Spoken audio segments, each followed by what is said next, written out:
Well, everyone, Phil here, and welcome to something special. It is currently the middle of my 15-year anniversary celebration as a YouTuber, and we've been doing many special things so far this month, the summer, and one of the things that I wanted to do at some point was to go back and look at the best games that I played over the years as an official YouTuber, starting way back when in years like, I think it was like 2008 was my first year, but I think it was 2009 when I officially started saying, hey, here's my Game of the Year countdown picks. However, it really wasn't until 2010 that I started doing this seriously and playing a ridiculous amount of games every year. And because of that, this ranking makes more sense to start from the year 2010 all the way through 2022. These years, I had formal countdowns. I had a ridiculous amount of games that I had played to weigh and balance against each other. And so what we're going to do tonight in this very special Tiermaker is we're going down memory lane. We're going to take a look at my Game of the Year and runner-up every year for the last 12 years. And we're not only going to rank those, but rank them against each other. What games in the last 12 years still today stand the test of time and look like masterpieces? What games may have been really great in perspective 10, 12 years ago, but now don't really hold up anymore? And what on earth was I thinking some of these years? Because even as I look at some of these right now, I'm kind of suspect about how I ranked them, all right? You know, when you've been around the block like me and done this for so long, you tend to forget what your rationale and reasoning might have even been when you did these Game of the Year countdowns back then, okay? Now, I have an audience of hundreds of people, and they're going to be very much a part of this as much as me. What we do is as we go through this, we're going to talk about each game and rank them. And I'm sure that everyone's going to have something to say about it and be able to kind of play off each other. Hey, I think this one's better. I think that one's better. What we'll do is we'll go year by year, first and second, and we'll try to put them into the countdown, and then we'll try to rank them against each other after the fact. So, for example, there may be 5 RPGs, and at first, okay, well, this RPG was good, this one is not as good, but then eventually what you're going to do is look at all 5 and say, oh, man, now that all 5 are on there, this one's definitely better than that one's probably the worst. It'll make it easier once you have them all up there, you see? Before we get started, a huge shout out to Haseo. Haseo just gifted 5 memberships to the channel. And congratulations to the following viewers tonight. Let me shout this out.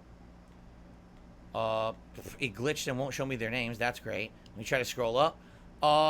So shout out to Hybrid, Derek, Will Swade, Arkham, and El Chupacabra, who each received a gifted membership tonight. And with that, it means we've increased our members all the way up to 131 and climbing. The most we ever had, I believe, was 140 or 144. Not sure, but hey, let's aim for 140 tonight. You know, I don't know how long this event will take. This could easily take hours. So let's see how it goes. And again, thank you so much, Haseo. That was really nice of you to support the channel. In fact, El Chupacabra just gifted a membership. And that membership just went to Only Iced Infinite. Congrats to Only Iced Infinite tonight on your gifted membership. So now we're at 132 and climbing. By the way, if you're a new member, you can nominate videos for tomorrow's DSP versus the Internet clip show. But you have to do so by the time this stream ends. Because as soon as I finish this stream, I'm making tomorrow's playlist. All right? Check out the members tab on the channel to find out where to do that. All right. So, guys, let's get started, shall we?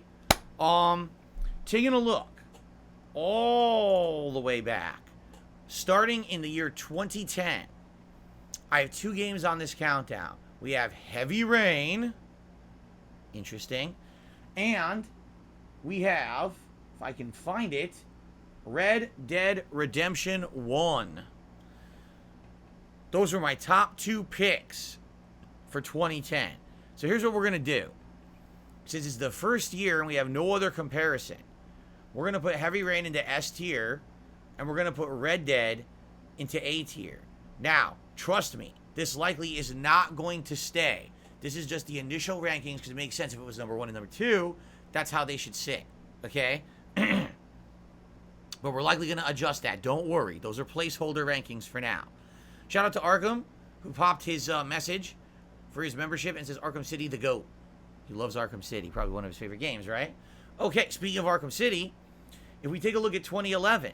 Now, just so you guys know, there's an error. My Game of the Year for 2011 was Skyrim. The runner-up was actually Batman Arkham City, just so everyone knows. 2 amazingly outstanding games. So let's get them up there on the leaderboard. But, again, is this necessarily true? I'll be honest with you, already I want to move some around. Already I feel the need to move some of these around. Okay?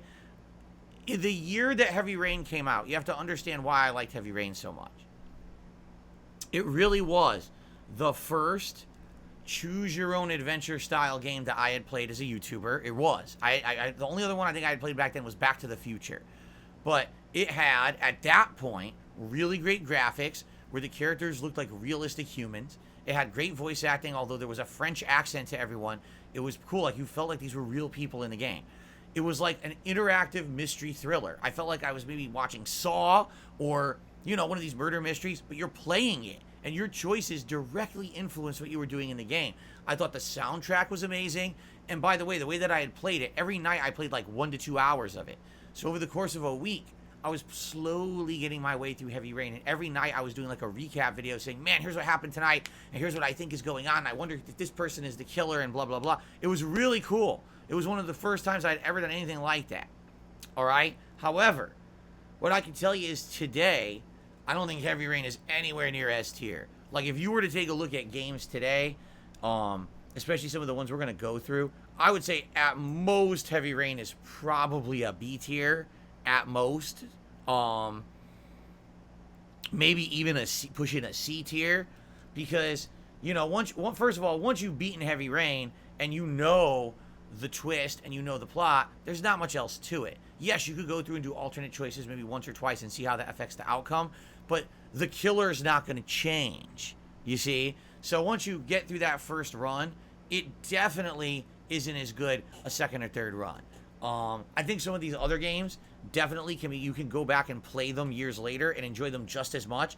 I don't think Heavy Rain that's possible. I think the reason I liked Heavy Rain so much, it really was the first time I had played a game like that, right? So that's why I'm going to say let's keep that around B-ish. And then if I were to look at these games right now, man, this is a tough call.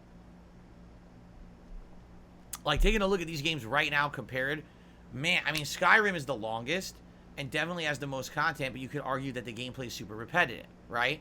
Red Dead has an insanely good story and really good gameplay, but it's kind of dated today, right? Batman Arkham City to this day is still a great game and has a great story and great gameplay elements. So I can tell you right now, I'm bumping Arkham City right up to the top tier for now, okay? Let's not go too crazy. Let's continue on and get our other games into here as we start to rank these, okay? Okay, let's go to 2012. So, in the year of 2012, this scroll wheel is really pissing me off. It's going to be annoying tonight, I can tell. So, I can see number 2 was Far Cry 3. And number 1 for 2012, where the hell is it? Was, Telltale Games The Walking Dead. The entire series. Because at that point, the entire game had released. Okay? Let's get those on there. And let's, by default, let's put 1 and 2 like this. Okay? Now, do I feel that those games today hold up in those spots? No, I do not. Absolutely not. Like, Far Cry is a great series. At this point, Far Cry is really played out. They made so many of them, and they all play almost exactly the same. What's hilarious is, if you just play Far Cry 3, all right, and none of the others that came after, all of the sequels and spin-offs, you've arguably still played the best one. Arguably. The plot, the gameplay elements, like all the good gameplay elements of Far Cry started in Far Cry 3, and they just copied those and kept going with them for years and years, right? The plot's still to this day one of the best, right? So that's pretty crazy to me that the oldest one is probably the best one. Although some people would argue the last one that came out, what was it, 7?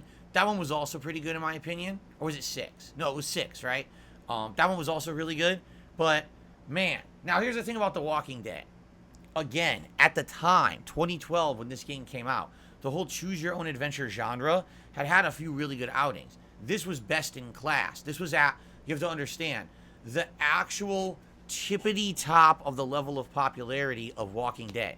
2012 was the year when Walking Dead was exploding on TV. It was getting record ratings. People wanted more series. They were buying the comics. They were buying merch for it. It was insanely popular back then. Every game wanted to be a freaking zombie game. It did, right? But today, the Walking Dead Telltale series is still good, but I don't feel it's nearly as good today as it was back then. I think the zombie fad's kind of worn out.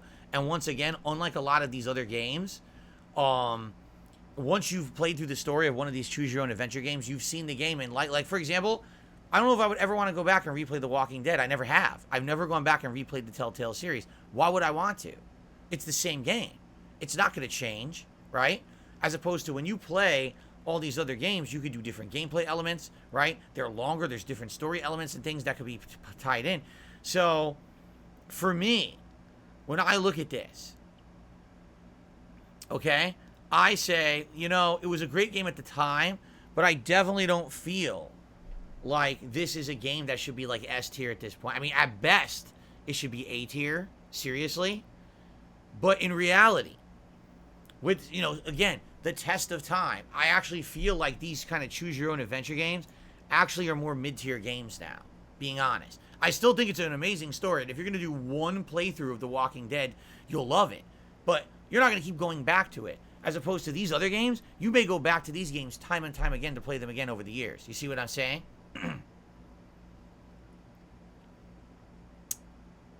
Haseo, yes, there was another Walking Dead game that came out at one point. It was the Michonne spin-off game. Yes. And that one did not do very well. It did okay. There was also the sequel. Remember, The Walking Dead had a sequel that was all about Clementine, one of the characters in the game growing up. But we're talking about the original from back in 2012, okay? Okay, so that's 2012. Let's move on to 2013 and get those up there, all right? So 2013 was an interesting year. We've got, as I see here,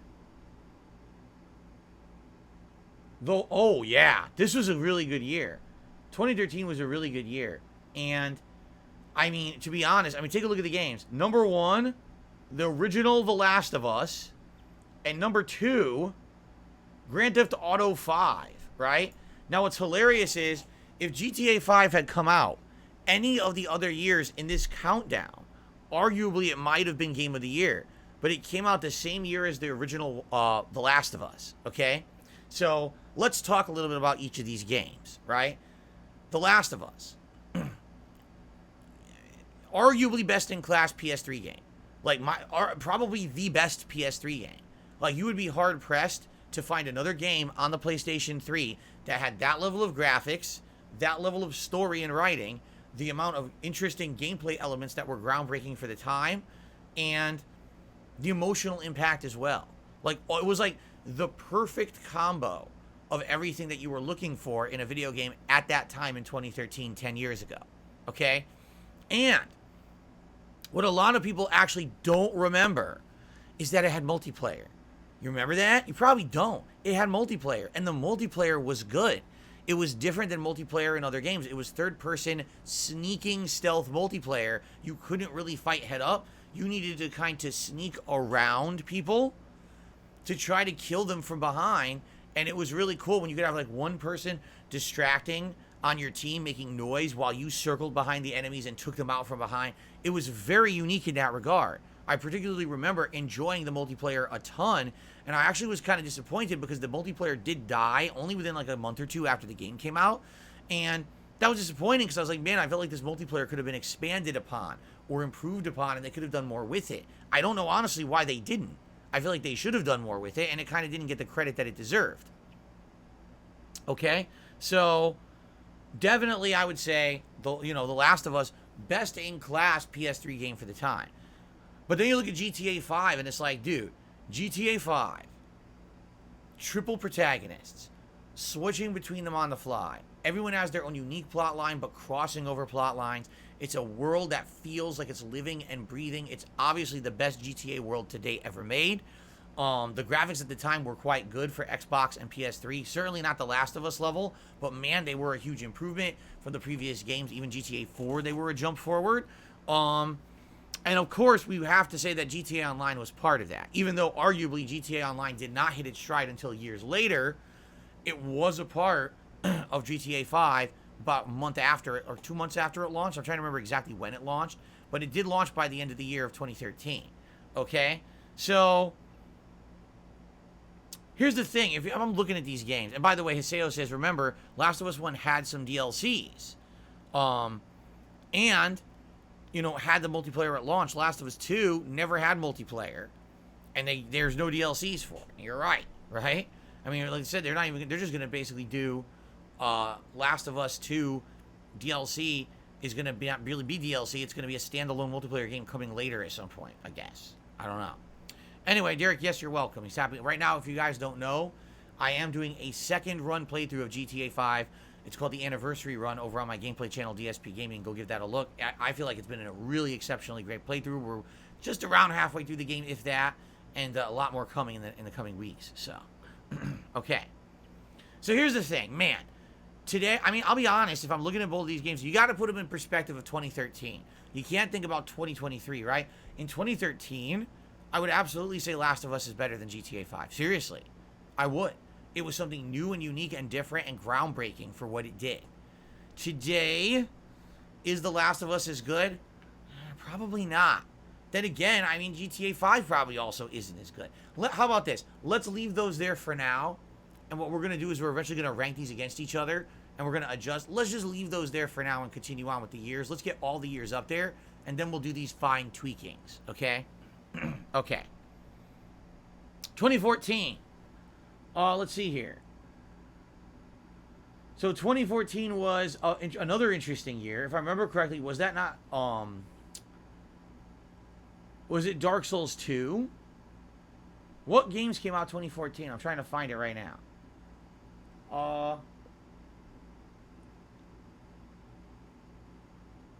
Dark Souls 2. That was my number 2. Okay? And Dragon Age Inquisition was number 1. Now that's interesting. Let's get those up there and then let's talk about this. Okay? Seriously.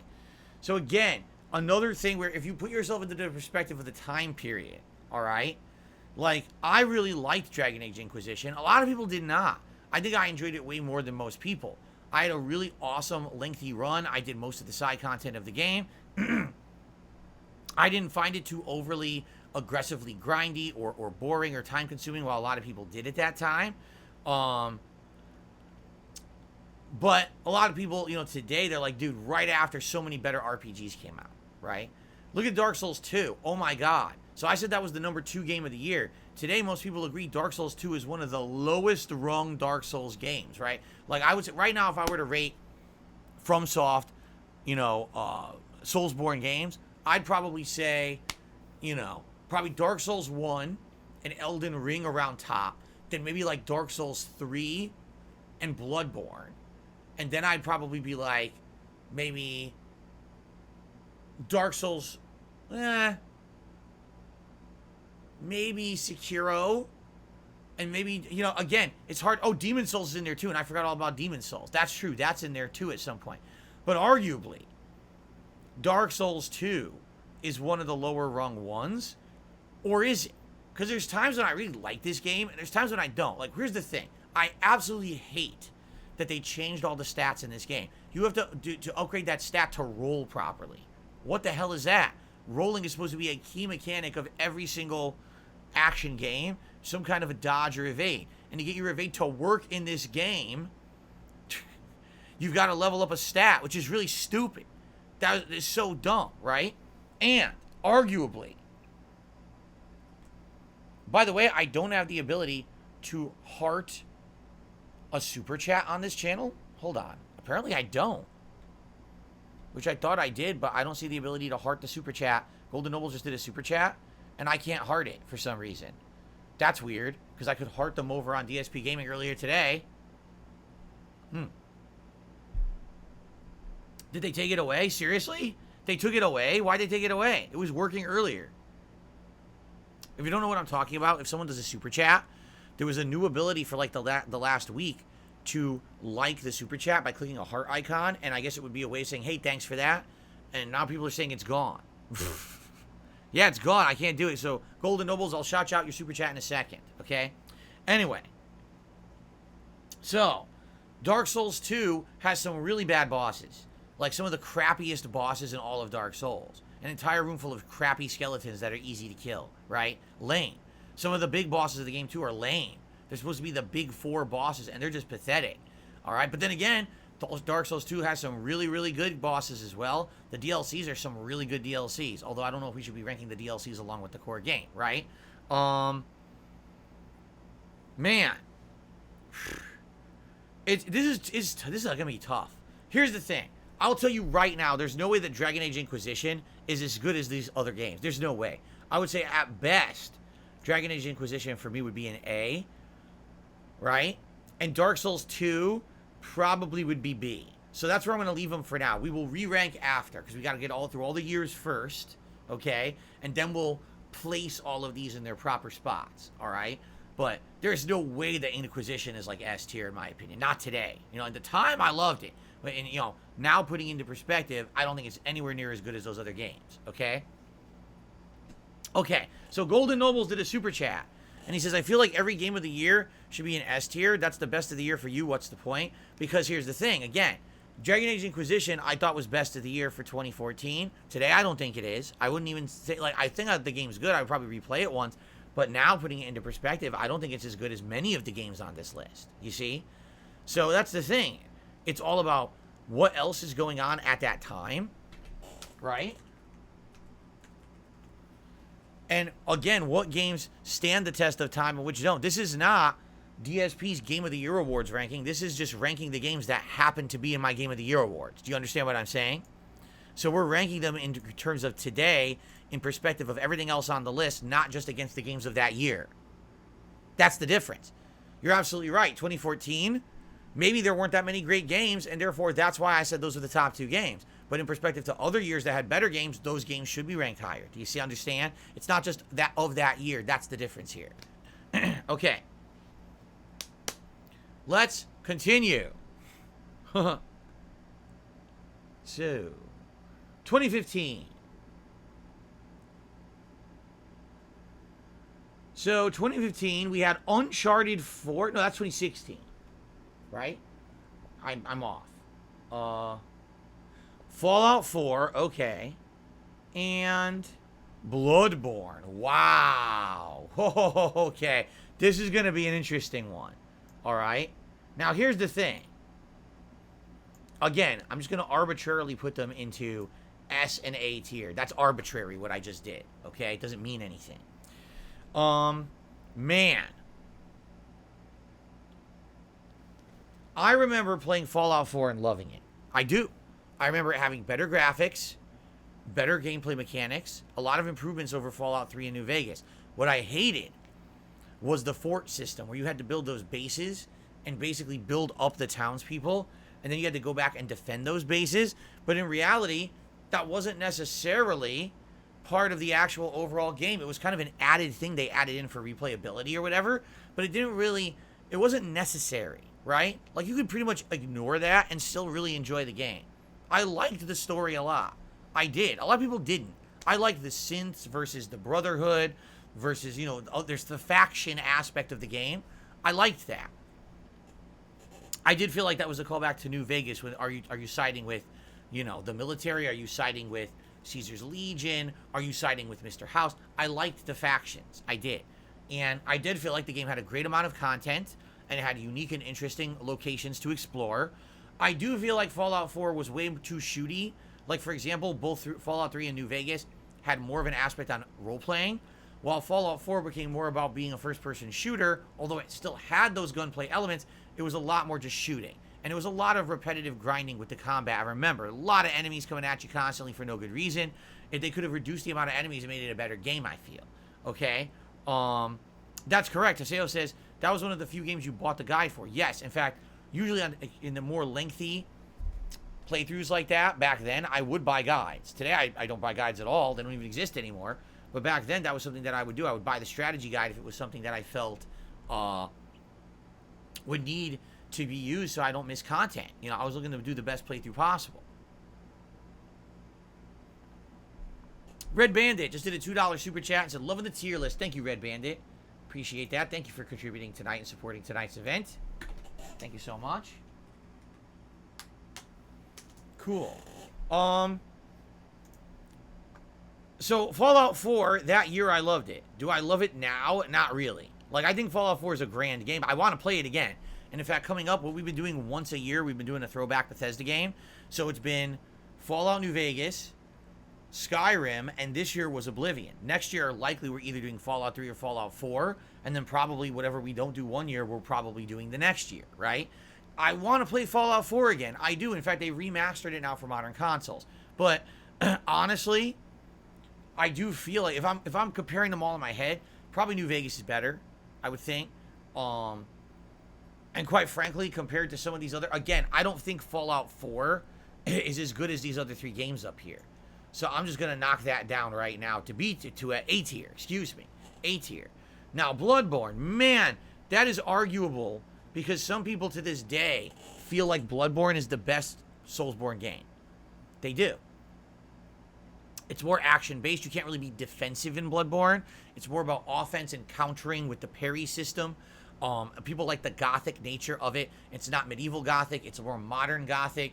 The whole what's it called? Lovecraftian aspect of it, and the horror that's always, the plot is really good. I think, honestly, arguably, Bloodborne is the best plot of maybe any Soulsborne game, right? I think it's better than Elden Ring, honestly. I think that plot is outstanding. There's a reason why, to this day, people are crying for a sequel and crying for Bloodborne to be remastered on modern consoles at 60 frames per second.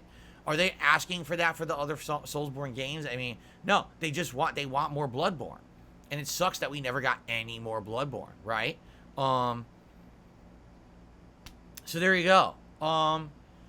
Let's leave these here for now. And again, I think what we'll do is we'll actually rescale these after the fact. But I'll tell you right now, I think Inquisition's now going down to B tier. Because I don't think I could say Inquisition is as good as Fallout 4 or Bloodborne. Looking at that. Or GTA 5, no. I think that was a fair move, what I just did right there, honestly. Okay? Rugal says, Bloodborne's the modern FromSoft game. It's their take on Nightmare Creatures. Oh, I never played Nightmare Creatures. I've heard of that, though. But I've never played Nightmare Creatures. So, okay. All right. Let's continue on. Let's get to 2016. So, the year of 2016. That's Uncharted 4. And is that also... Yes, that's Dark Souls 3, correct? So, let's get them into our appropriate spots. Okay? Now, I can absolutely tell you Dark Souls 3 is better than Dark Souls 2 in my estimation. I do think it is a better game. So that placing makes sense. Now, at the time, Uncharted 4 blew me away. The story was outstanding. It had increased graphics that were, again, really, really good on PS4 at the time. Some of the best graphics I had ever seen. Had new gameplay elements, like the open world segments where you drive around in the car and explore, which had never been done in Uncharted before. You also had Nathan Drake's brother, who played as almost like a dual protagonist in the story, which is kind of interesting. Today, do I think Uncharted 4 is S tier? Nope, I don't. I think Uncharted 4 at the most would be A tier. I don't think it would be up there in the upper echelons of the games that we're ranking. Okay, Dark Souls 3, I love Dark Souls 3. I really do. I think it's a super good game. A lot of people don't like it as much because they say it's too easy. But accessibility, you know what I'm saying? I don't think it's that easy. I think there's some really tough parts of Dark Souls 3, quite frankly. I don't think it's as easy as a lot of people remember. I think what it is because it was so accessible, because you could play it in so many different ways, that's why a lot of people thought that it was so easy, when in reality it's not. There's some really tough bosses, tough secret areas. There's some challenging stuff in Dark Souls 3. At that point, that was the hardest FromSoft boss I had ever fought, if you remember. What was it, Champion Gundyr or whatever? I couldn't beat him. And then eventually I got past him, and then after that I kind of learned how to play the game much better, right? And after I'd learned how to play the game much better, I went back a second run years later, and I did much better in it.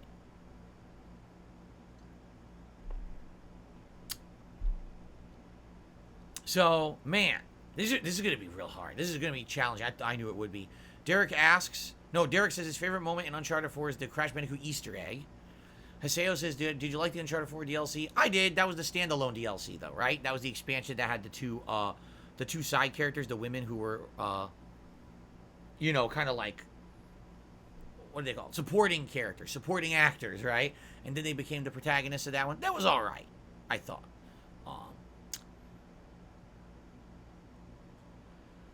Oh my goodness. So, sorry about the yawn. So, man, this is going to be real tough. Because right now, if you would ask me what's better, Bloodborne or Dark Souls 3, oh, shit.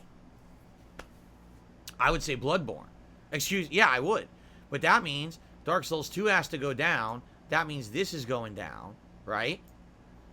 That also that means these are all going down too. Because I think Dark Souls 3 is better than all of those games. See that? See what's going to happen now? As we start to directly compare these games against each other. And I almost feel this. See this? See what's happening? Now that we're getting more games and we're starting to directly compare them head to head, you're starting to see the tiers clearly form, right? Yeah, we are starting to see these tiers are forming nicely and interestingly. I mean, right now, I might even say Bloodborne is S tier. I'm kind of feeling that, but I'm not sure. I think I'll do it for now, and I might change it. Okay? Yeah, I'm kind of feeling these rankings right now. See that? Yeah. So, anyway, let's continue. All right? This is getting very interesting. What didn't I like about Uncharted 4? The only thing I really didn't like about Uncharted 4 was... Let me put it this way, okay? Uncharted was a game franchise that when it came out was absolutely groundbreaking. It was like an interactive Indiana Jones movie, right? It really felt like that. But what happened was over the years, it kind of didn't change that much. It's always kind of the same game. You got a little bit of a story, and you go off, you're looking for treasure, you're fighting a million generic enemies, you're doing some platforming and puzzles. Did the graphics improve? Yes. Did the controls and gameplay improve? Yes. At the end of the day, it didn't really innovate, right? It was innovative when it started, but it just kind of continued on 4 games of the same kind of deal. And sometimes you would say, well, if it ain't broke, don't fix it. Well, I agree with you there. But at the same time, other games around it were innovating, improving, and being more groundbreaking. By the time Uncharted 4 came around, you know what I mean? Like, it was best in class for what it was, and I think that's why I gave it Game of the Year. But that was kind of knowing that was the it for Uncharted, and since then we haven't had one, right? So what I mean, like, I kind of felt like, well, knowing that was the last one, it was time to give it its flowers, as they say today. It's a mannerism people say today. Give it something that's flowers. It's kind of what I felt like we were doing, giving it Game of the Year that year. But today, in comparison to other games, I don't know. I don't know if it really stands up. You see? Shout out to Beast Bod, who just became a channel member tonight, and that does count as a new membership. Thank you, Beast Bod. We're up to 133 and climbing. We're getting up to our record. It would be great if we could hit that again tonight. Thank you guys for your support. Okay, so that was... What year was that? 2016?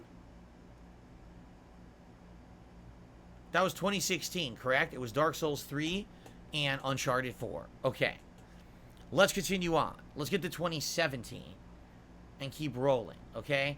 2017, we had... Ooh, wow. What a good year. 2 platformers are my top 2 games of the year, right? Super Mario Odyssey was my game of the year. Sonic Mania was my runner-up. Now, I took a lot of crap this year. Do you want to know why I took a lot of crap? That was the year that Zelda Breath of the Wild came out. And a lot of people said to me, Phil, you got it all wrong. Everyone says that Breath of the Wild is game of the year. And even I remember that was the year when I converted from being someone who just made videos on demand on YouTube to being an interactive live streamer. Not to say that I hadn't streamed, but I never interacted. Like right now I'm having conversations with you guys during the stream, correct? I'm reading the chat, I'm reacting to you. I didn't do any of that back then. It wasn't until 6 years ago, 2017, that I started doing that. So I remember right in the midst of the Breath of the Wild playthrough, turning it from a single player playthrough, maybe, we were only a few hours in, and turning it into an interactive playthrough where I was talking with people and reacting and shouting stuff out. It changed the whole nature of what I was doing, all right? To be frank, I think I like Breath of the Wild better because it was an interactive playthrough. I think if it wasn't, I might have thought the game was way more boring. But the way I looked at it that year, I wanted to see what games were best in class. And, you know, Breath of the Wild took Zelda open world. But there were already other open world games that were also very good. And I thought that Breath of the Wild had big shortcomings. The graphics were not that good compared to other games. And the gameplay elements of stupid ass weapons breaking was so annoying. No one wanted to have breakable weapons. Everyone agreed it was an awful game mechanic. Really. And no one fucking wanted that. No one. Everyone hated that mechanic. And oh well, something that we thought was innovative. It's not. It's stupid. It's not innovative. It's just annoying. It's tedious, and it makes the game longer than it needs to be. So, Breath of the Wild was a good game. In fact, wasn't it like up there in my top 5? I'm almost positive it was. But when I looked at all the other games that year, right, there were 2 games that really stood out for me, okay? And Sonic Mania, we got to remember something. Sonic Mania was the first good Sonic game in a really long time, okay? We had gone through so many 3D Sonic games and iterations, and they were all terrible. Every one I got hope that Sonic's coming back in a big way, and you play the game, you'd be like, oh, what happened here? The game is terrible. How did it fail so miserably? How did they go so off of what people like about Sonic? It was very disappointing. To one point, people thought maybe Sonic would never return in any capacity because it was so bad. Sonic Mania came out, and it was everything you loved about classic Sonic with modernizations, quality of life improvements, great music, classic retro style graphics. It was amazing. It was like a revival of Sonic for the first time in so long. So to me, being that I had been a Sonic fan growing up, you know, I owned Sonic 1 and 2. I had rented 3 and 4 many times. I loved Sonic Adventure on the Dreamcast, even for all of its shortcomings.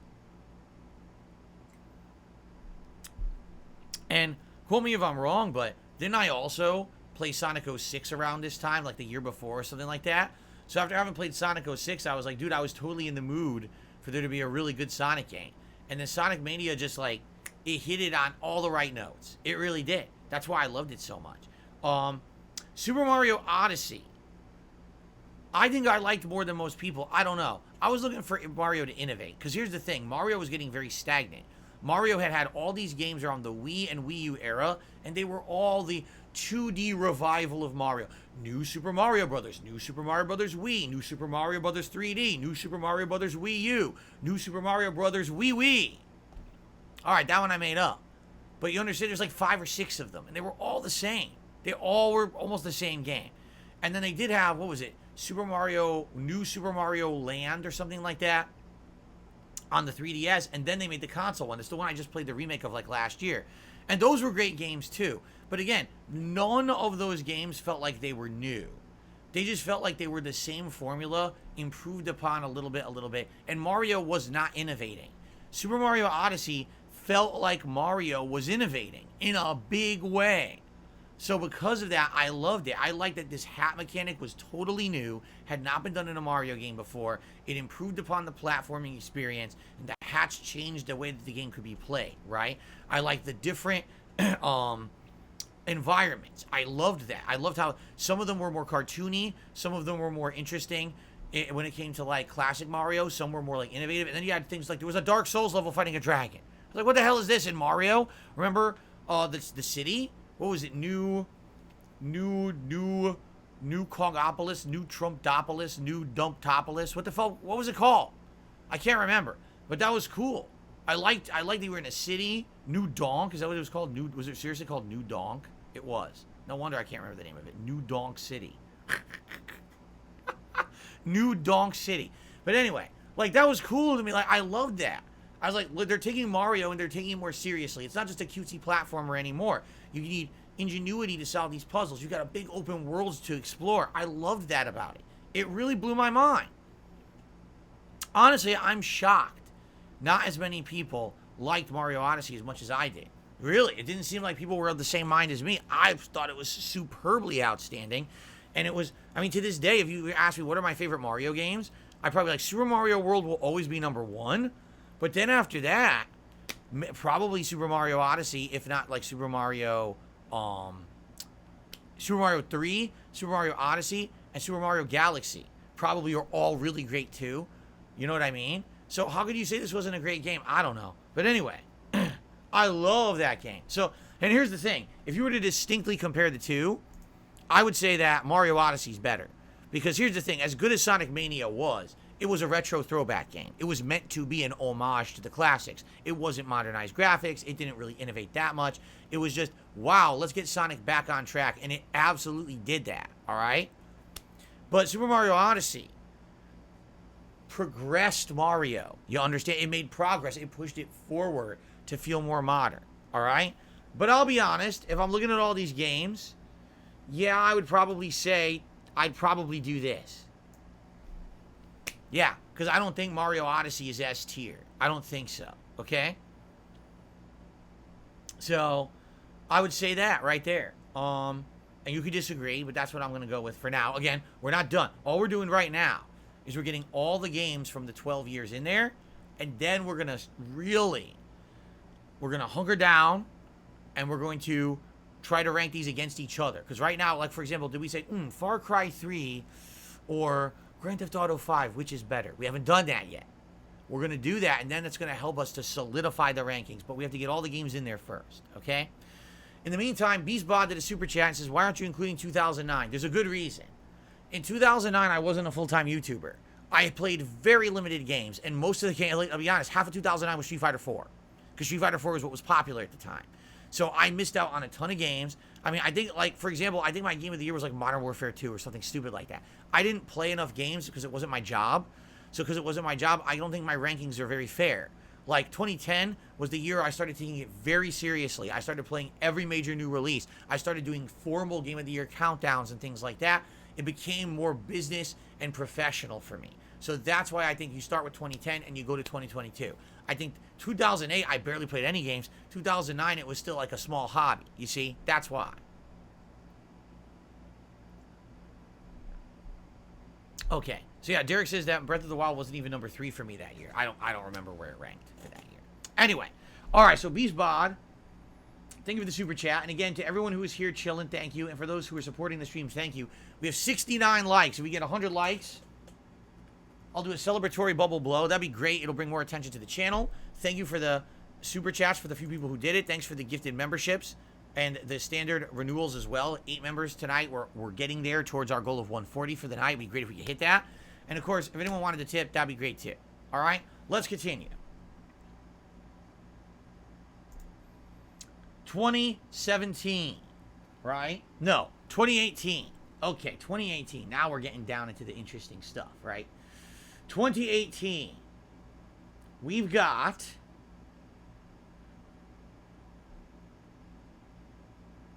God of War, the original, and we've got Dragon Quest 11. Okay? So, now this is where things are going to get hard to judge. Really, this is going to get we're going to get into some challenging rankings, all right? So, what I'd like to do is, for now, I'd like to just keep those where they are. I can tell you right now, I guarantee you, by the time that we are done with this ranking, there is no way that those are staying where they are. They're going to move somehow, okay? But, God of War 2018, S tier, Dragon Quest 11, A tier. Keep in mind that Dragon Quest 11 is very subjective for me. I know that. Not many people are that into classic style JRPGs. For me, that game was the epitome of everything that had been turn-based JRPG up to that point. You had the Toriyama-style graphics and unique character designs. You had the open world that had tons of content, right? Great turn-based combat gameplay that advanced over the course of the game. The further in you got, the better it got, correct? The story was so good. And the thing about the game is that it was 2 games in one. You had a main plot line that you could play through and beat in around 40 hours. But the game had a second optional plot line you did not have to do. But if you did it, it was a whole new story, as if you had bought a sequel or a whole DLC expansion. And it answered all of your questions about the main game that you had unanswered that were answered at the beginning. So you could play it, basically it's 2 games in one. That's why I loved it so much. We had such a awesome, lengthy, chill playthrough of Dragon Quest 11. And I'm craving another Dragon Quest And I know they're making it, but man, they're taking their sweet time, right? We've been waiting and waiting for information about when the next Dragon Quest is coming out. And it's been 5 years, and they still haven't really said anything yet. I'm like, oh man, I want a new Dragon Quest. So they better come out with this, something soon. Give us some information, right? God of War 2018 took a franchise that previously was a completely different style of game, turned it into something way more adult. Because let's be honest, the original God of War games were very kind of immature. They always had a sex scene, gore, ripping things apart and everything. And the plot was always this angsty plot about how Kratos was betrayed by the gods and he just had to get revenge, right? But this game changed the whole formula up to be more mature, more interesting, more levels of complexity, having other characters tying in, moving it from the Greek gods or Roman gods, which was it? I don't even fucking remember. But moving it over, okay, to Norse gods. And having that crossover, right, was so cool. And to have the lore of the Norse gods along with the old school plotline with Kratos and everything was super good. Man, and again, I felt like the innovations, instead of it just being about combat with a little bit of, oh, I found a hidden item around a corner, instead having entirely optional areas, having entirely cool subplots that you can do. You don't have to do them, but if you do them, they add content and significance to the game, right? That was really well done and really neat in my opinion. So, I loved God of War 2018. That's why, by far, that was my favorite game of that year. That's why I was, let's leave it in S tier for now. Okay? Cool. Let's continue. 2019. What a year. 2019 was a great year. My best game of the year was Resident Evil 2 Remake. And my runner-up was Judgment, the original Judgment. Okay? So, here's where it's going to get really tough, right? Really, it's going to be really tough now. By the way, so this guy says God of War 2018 had a phenomenal story, but the amount of ogre boss fights was a bit annoying. I will agree with you there. God of War 2018 had a great story, but definitely the repetition of enemies was annoying. There were too many repetitive enemies. They fixed that in Ragnarok, which was good. I agree with you there. Haseo says, don't forget Kratos has to learn how to be a father. He didn't think he would have a family again, and then it's like his second... Right, it's almost like he's Kratos reborn, correct? I agree there. So, okay.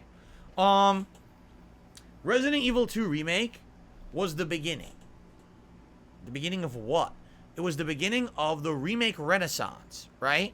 Where basically, because that game was done so well, that then every company under the sun wanted to remake their own games, and some did better than others, let's be honest. The reason that Resident Evil 2 Remake stands apart as best in class when it comes to remakes is because Resident Evil 2, the original, was very, very old and outdated. It was a PS1 game. It had tank controls and a fixated camera that gave you set camera angles that were very cheap and annoying and made the game artificially difficult. The game had a great plot, but the game had insanely dated graphics being a PS1 game.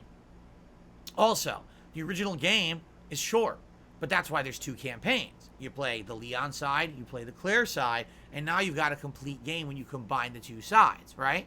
So when they said that they were remaking Resident Evil 2, I think a lot of people thought, oh, I guess that means they're just going to give it some modern graphics, but it'll be the same game. It's totally new. From the ground up, is it the same location? Yes.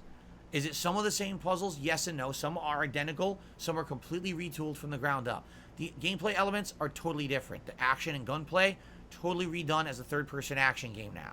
The whole element of always being hunted by something like Mr. X, completely retooled in this one to feel completely different. The whole police station is redone. It's different.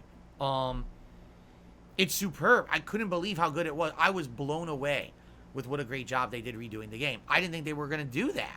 I don't even think they had to do that.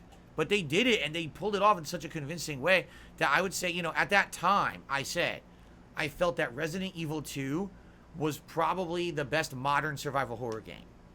And since then, there's been many other survival horror games that have come out. In fact, we're going to talk about some of them down here.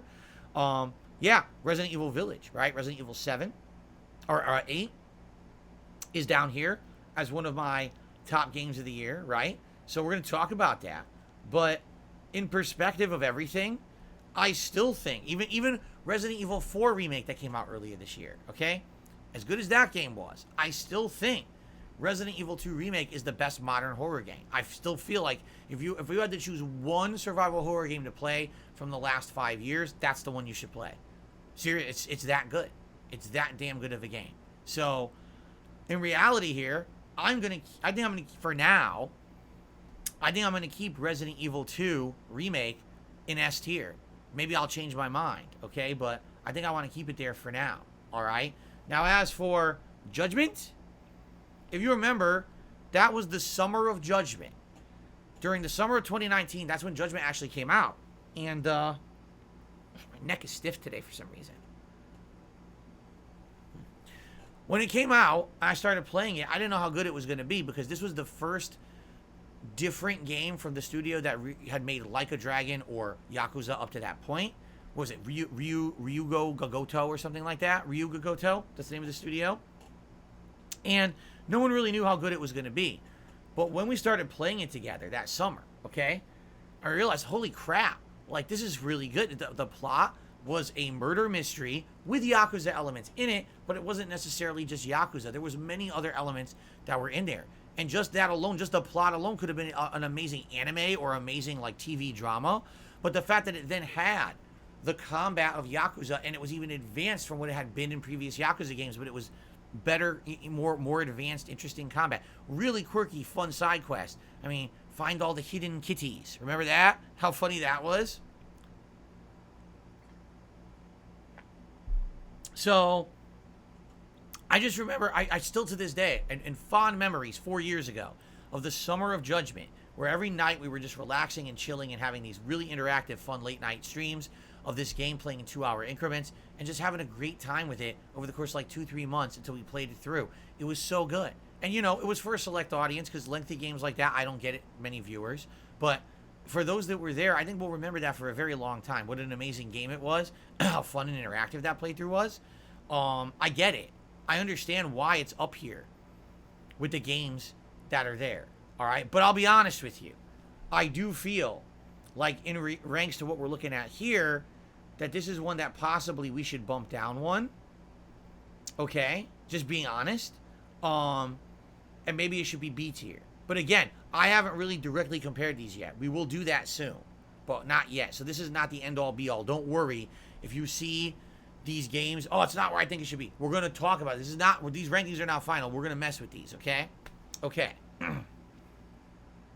So, yes, I agree. Yagami was a great protagonist. Jade is currently watching my Judgment playthrough right now, which I think you're going to enjoy. It's super long, Jade. You're going to be watching that for a long time. Would I play Oddworld remakes? I have no idea. I played one Oddworld game ever many years ago. People didn't really like it, so I never went back to the Oddworld series. So, okay. Now, to continue on, 2010. Only 3 years left to go, and then we're going to rank these against each other. 2010.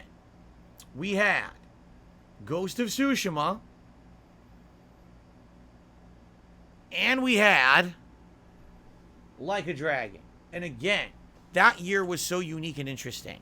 Because I remember even telling you guys, I was like, I feel like if this were any other year, I would have easily said Ghost of Tsushima would have been my game of the year.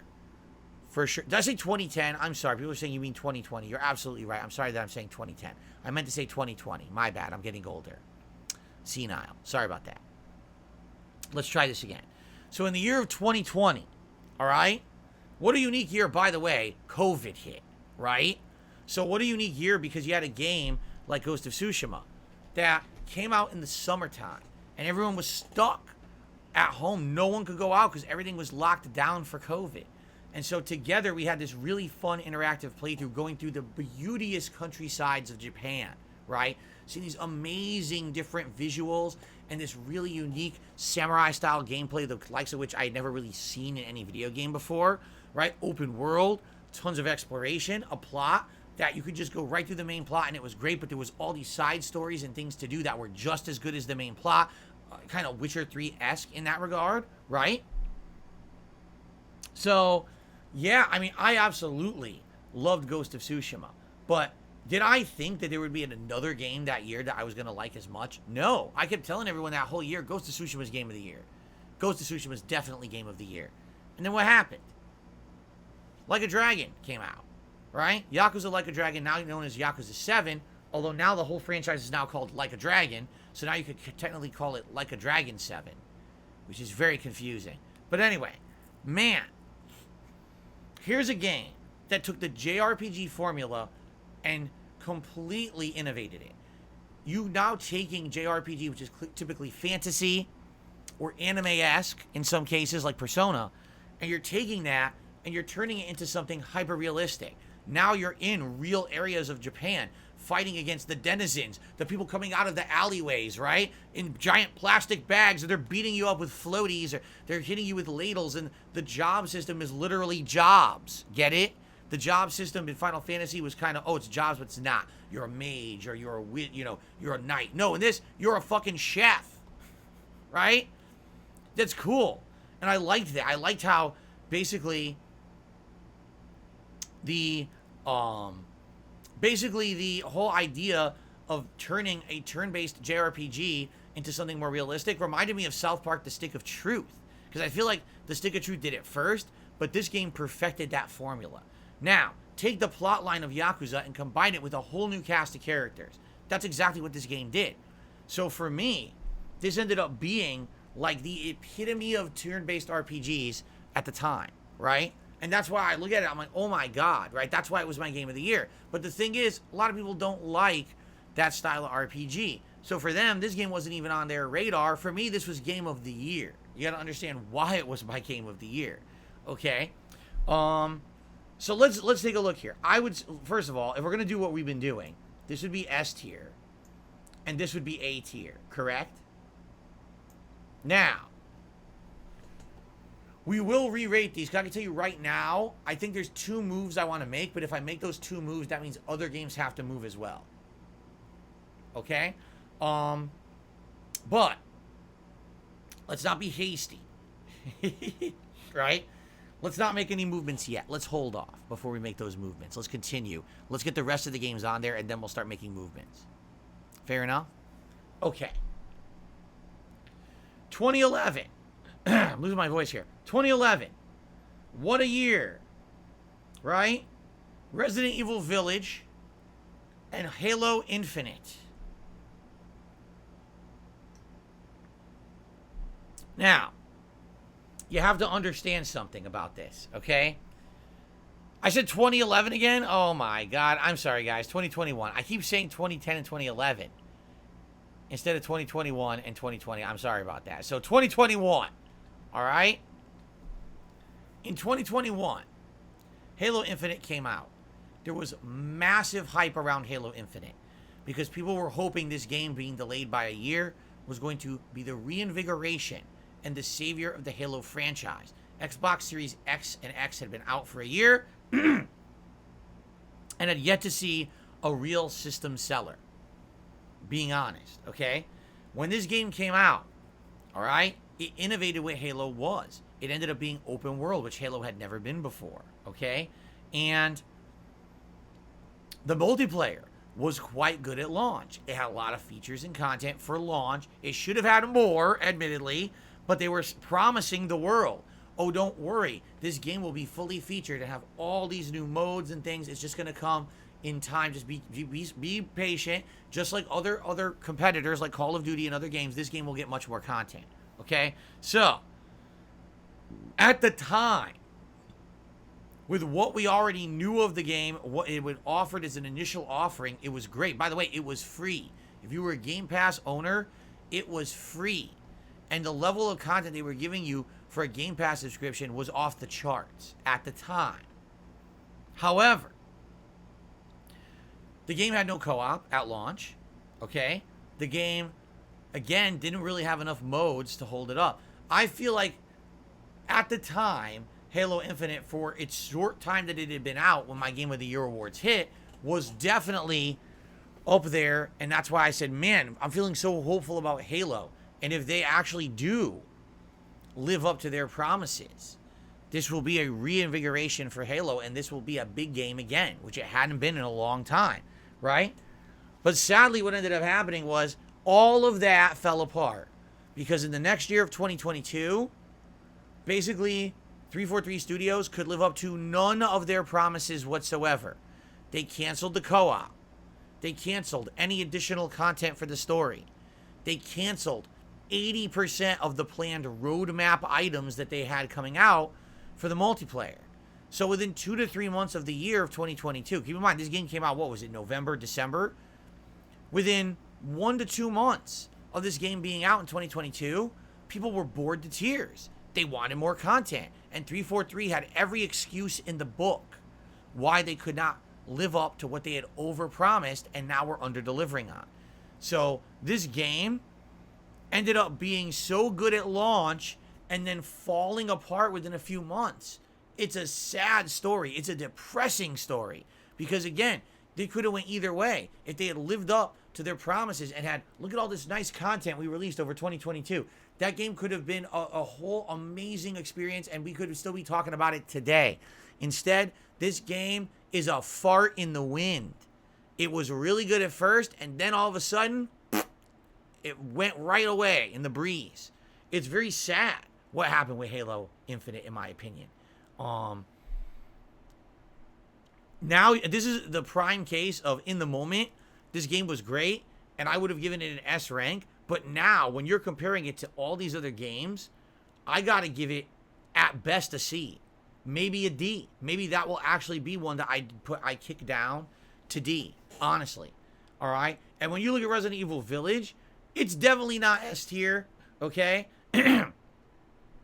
But if you're comparing it to all these other games out here, I would probably say Resident Evil Village is a B.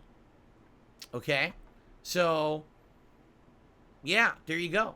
All right, now, last year's Game of the Year. We had Elden Ring, and we had God of War Ragnarok. So again, let's arbitrarily place these, okay, into their spots. And now, ladies and gentlemen, the tough part starts, all right? Because we have now been doing this for over an hour. We finally got all 24 games into the tier rankings. However, now is the tough part, okay? We now have to determine objectively and subjectively, but objectively as well, what's better and what's worse here, all right? We're going to do that in a moment, but before we do that, I have to do a shout out. I received a $10 tip tonight from Alex from Phoenix. He says, of the games that I have, I have to rank, I would say Uncharted 4, GTA 5, and Ghost of Tsushima are my top 3. Hope everyone's having a great night here tonight. Can we get to 100 likes tonight? Because I would like to see a bubble machine gun. If we hit 100 likes, I will do full screen bubble gun for you guys. How about that? Yes, I will absolutely do that for you guys tonight if we hit 100 likes. So there you go. But in the meantime, thank you, Alex from Phoenix, for the $10 tip. Let's go ahead and do the $10 animation for you. And let's add that and get you on the leaderboard as well. Thank you, Alex.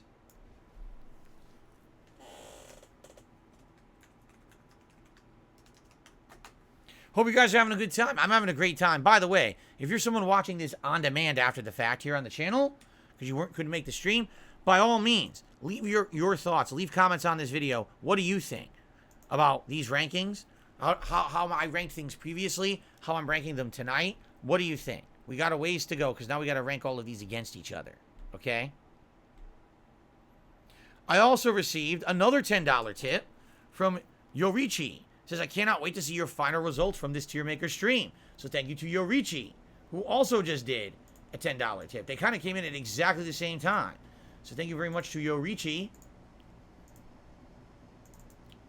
And now we'll get us up to another 10 bucks for $24 in tips tonight. Thank you, guys. Okay. I would like to say, at this point, since we're, we've now gotten them all, we're going to now rank them against each other. Shout out to Arkham. It was Arkham who made this tier list for me many months ago. It was very nice of Arkham to put this together for all of us, and I saved it until this month to celebrate my 15-year anniversary to do it. I think so far it's turning out very well. So thank you, Arkham, for putting this together for us. We really appreciate that. Okay? Also, Only Iced Infinite had done a super chat. I had missed it. They said, no way you'll put Boogie Unstable Halo over Resident Evil Village. Absolutely not. Now, I know, you know, how wrong that was to do. In the moment, it was awesome, because we were also hopeful that they were going to live up to their promises, and at the time, what was offered, because it was free, was kind of acceptable to have that amount of content. But the fact that literally that was the content, and it never really improved or did anything better past that is unacceptable, and ended up being one of the biggest disappointments. So, I agree with you there. Okay? Now, if you guys don't mind, for 1 second, I'd like to stand up and stretch for a minute, because I've been sitting here for an hour straight. I just want to stretch my legs, and then we're going to head into our latter part of this countdown, where what we're going to do is we're going to rank all these games against each other. Okay? So, give me a sec. Let me just stand up and stretch. Hold on. Oh, man. Ooh. Oh, man. Okay.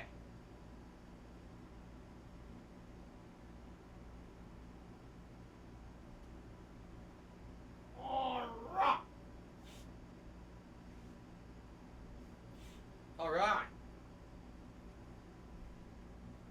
It's a good stretch. And while I was doing that, we hit 100 likes. So, ladies and gentlemen, thank you so much for the engagement tonight here on DSP Reacts. And with that, it is time for a full screen bubble gun.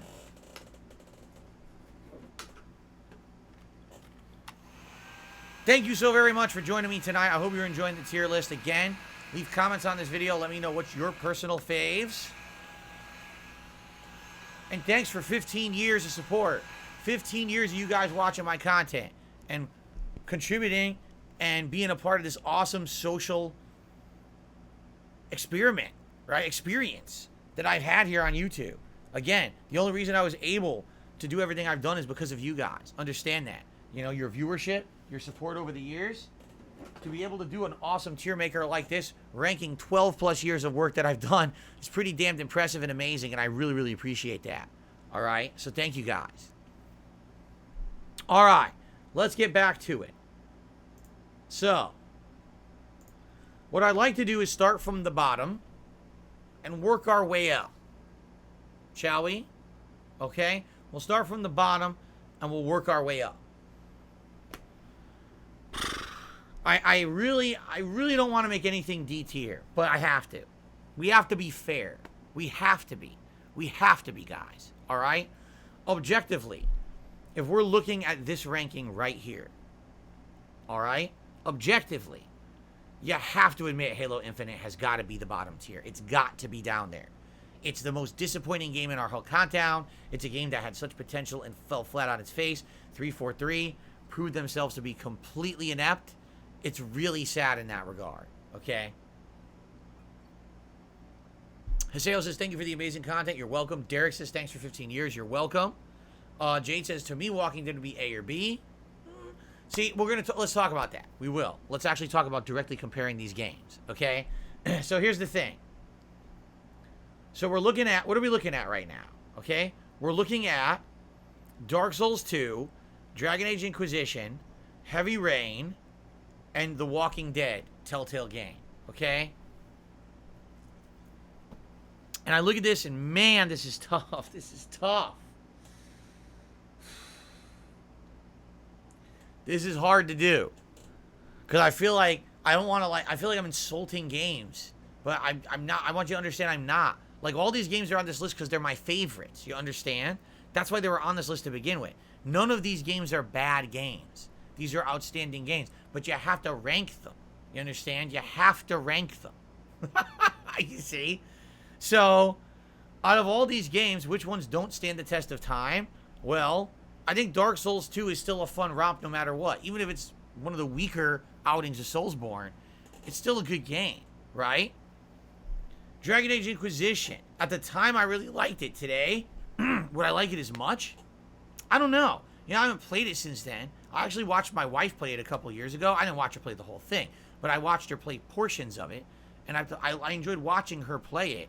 But at the same time, it definitely had some annoying grindy parts and shortcomings. So if I were to, of this tier, if I had to downgrade one, I would downgrade Dragon Age Inquisition. Okay, I would. Now, I have to move one more game. And this one really hurts me, guys. This one really, you have to understand, this is actually like I'm stabbing myself in the chest here to do this. But I have to do this. Are you ready for this? When you're doing a list like this, you have to determine what's better. And if I'm looking at C rank, I have 2 games there that are incredibly similar style of game. You got Heavy Rain and you got The Walking Dead, right? And if I'm going to compare Heavy Rain to The Walking Dead, apples to apples, they're both choose your own adventure games. They both have a really adult themed narrative. They have unique, interesting characters. The choices you make can change the outcome of the game, correct? If I'm comparing both of those directly together, I know this is going to be shocking and some people are going to be appalled at what I'm about to say, but I think that The Walking Dead is better and Heavy Rain needs to go down to D. And I know you guys are going to be like, are you out of your mind? Heavy Rain's one of your best playthroughs of all time. Heavy Rain, you still have the origami from Heavy Rain as your avatar on PlayStation Network. You're right. But the game is just not that good anymore. You have to understand things change. Really. I think that The Walking Dead just overall is a better game than Heavy Rain. All right? And I hope that you guys are not too upset with me now. Because even I'm upset that I had to do that. But I have to compare that. Yeah, Walking Dead's better, man. It is. Okay? Okay? Okay. Continuing on. Let's take a look at B. All right? So let's take a look at all of these games in B. And we really have to mull this over. All right? Dark Souls 3, Uncharted 4, Fallout 4, Sonic Mania, Judgment, and Resident Evil Village. First of all, we don't even have a repeat genre. You realize that? There's not a single repeat genre in Tier B. That makes it really hard to rank. Because if you had 2 platformers, well, which one's better? The one that's better stays, the one that's not as good gets demoted, right? But this is, if you're looking at all these games, you're like, dude, right? Like, they're just, how do you compare a Soulsborne to the best, arguably the best Uncharted game? They're so different, right? You can argue length, but yeah, the length of a game doesn't make it better necessarily. If every moment that you played the game is outstanding, then the length doesn't matter. You get it? I think, Derek thinks Sonic Mania has to go down. All right, I'm going to tell you this. Out of all the games I'm staring at in this tier, Dark Souls 3, Uncharted 4, Fallout 4, Sonic Mania, Judgment, and Village. The one game that I see there that to me stands out as the least good of all of those is the game that has a really big flaw. And I've already said it when I added that game to this countdown. I said that this game had an entire aspect of the game that I thought was boring and superfluous and shouldn't have been in it, and that it was too heavily focused on a style of gameplay that franchise was not focused on up until that point, and because of that, it had a misstep. And ladies and gentlemen, the game that I'm telling you about right now is Fallout 4. The base building, the forts are not that interesting, and it's very time-consuming and tedious, and the fact that the game became more of a first-person shooter annoyed me. Listen, the story's good. I really like the story of Fallout 4. But outside of that, there were too many annoying elements for me. So, Fallout 4 gets demoted to C. Okay? Now, out of all these other games in B, okay? Man, this is tough. This is seriously tough for me. I would say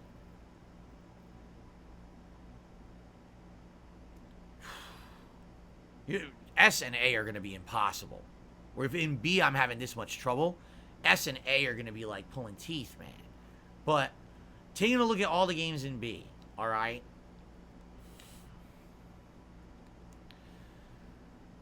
I would say that there are 2 games, yes, 2 games in B. By the way, Jade really feels Judgment should be, Wait a minute. Judgment to me, Uncharted B. Oh, Judgment should be A, and Uncharted should be B or A. Fair enough.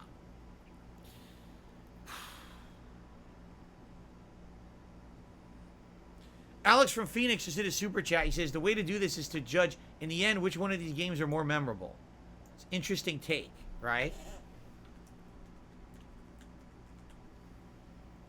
It's an interesting take. If I take a look at all the games in B right now, and I say which of these games was more memorable, Judgment, I seriously remember the plot. It was super good. Okay? Village, I remember going through the village. It felt unique because you're in a village, all these different. Remember the themed areas. There's the ghost mansion. There's dude, the lake, right? It was really well done in that regard. It almost like a better version of Resident Evil 4, really. Dark Souls 3 to this day, I would play it again. It's a great game. It's the most accessible Dark Souls, but it's still really fun. Sonic Mania, definitely memorable. However, I will say this. It's memorable, but is it the game that's memorable specifically, or is it the nostalgia, right? Because when you think about it, I can't actually remember the stages of Sonic Mania. I'm honest, I can't. I remember I loved it. I loved every moment I played it, but I couldn't tell you the stages anymore. I don't remember them. I remember loving that they were all throwback retro things, and I remember the soundtrack was great, but I don't really remember the game. So I think Sonic Mania was a great game, but it really is more of a great game in reference of it being a retro throwback. If people who had never played classic Sonic games before played Sonic Mania, they probably wouldn't be saying that it's a B rank. So just based on that, I'm going to downgrade that to C. Okay? And I am going to downgrade one more game here, and I'm going to downgrade the game that I feel sadly didn't really stand the test of time. And I think that game is Uncharted 4.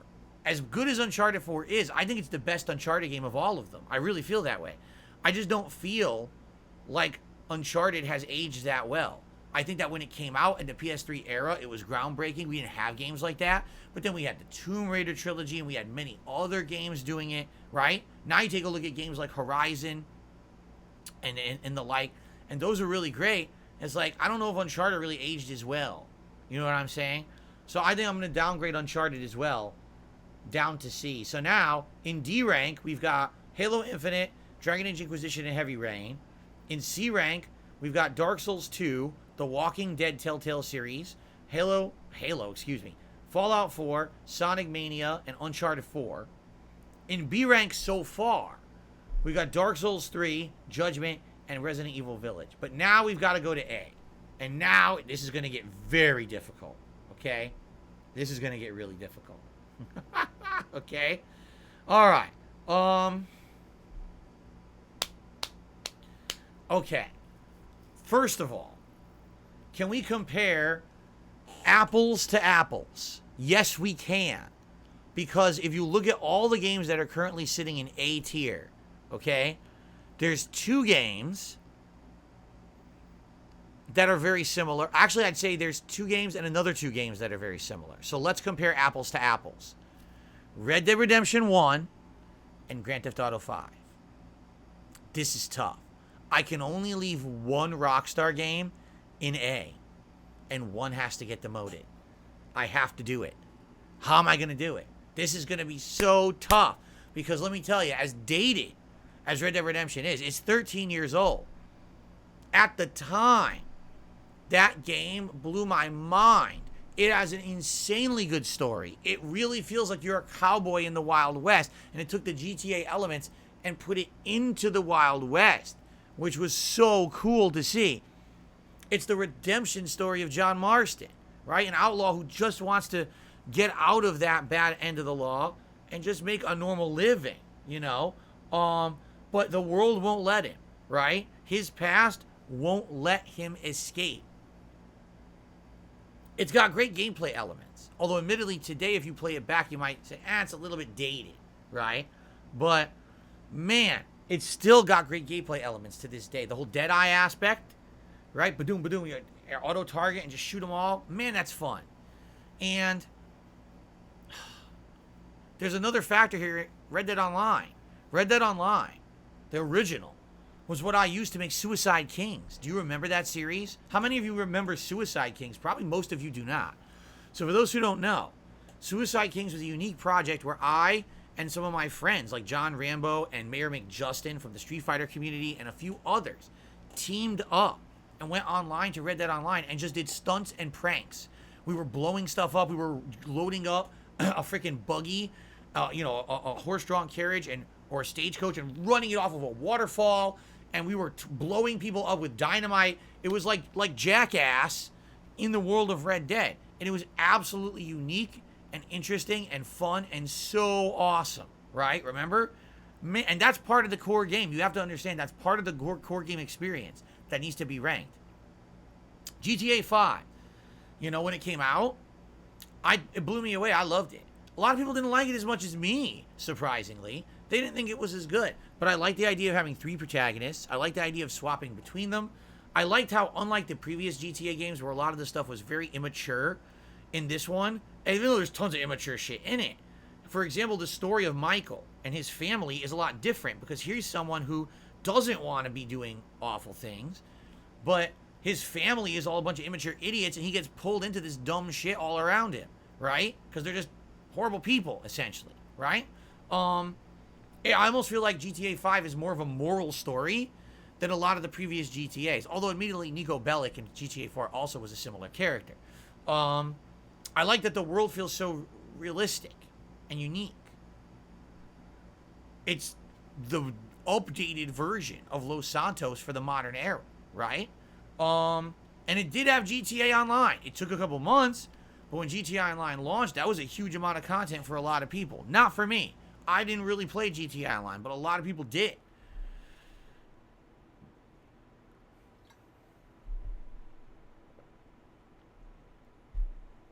Man.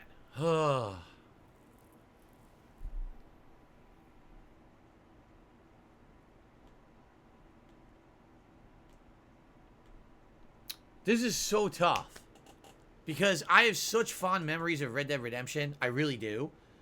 And, GTA 5 also is great. Man. Nah, I'm going to go directly off of the story. Ladies and gentlemen, Red Dead Redemption has the better story. Therefore, GTA 5 gets bumped down to B tier, and Red Dead Redemption stays in A tier because the story is better. Yep. There you go. That's simple. Okay? All right, continuing on. We also have 2 open world roaming games. All right? We have Far Cry 3 and we have Ghost of Tsushima. They're both open world. They both have a lot of optional objectives, like fight a bunch of generic enemies and take over a base area, right? Do a lot of looting. Do side content, right? They are different when it comes to the gameplay style. One is a first person, one is a third person samurai, while the other is a shooter, right? But if you're comparing the two, okay, and I were to say out of the overall experience, here's the thing. Far Cry 3 was absolutely, positively outstanding for its time. But its time was 2012, right? 8 years later, Ghost of Tsushima was best in class that year for that style of game, by far. And it blew everyone away. It exceeded expectations. The story of Ghost of Tsushima is better than the story of Far Cry 3. It just is. So, based on that alone, Far Cry 3 goes down to B tier. Ghost of Tsushima secures the spot at A rank. Okay? Now, I have to make one more move before we move on to S rank. Okay, I do. And this might upset some. But there is one game in A rank that does stand out like a sore thumb to me. And the only reason it really does is because then I actually played a better game after that impressed me more. Alright? So, the game that I feel. The emote. Cheeto Man does the emote. It's the eyeballs with the. He's like, no, it's the emote. Don't do it. No. They don't even know what I'm going to do. People are going crazy right now. Haseo says, you said at one point that the engine they used for Ghost was amazing. The other should use something similar or adopt. Right. Remember, Ghost of Tsushima had no loading. None. Zero loading. Zero.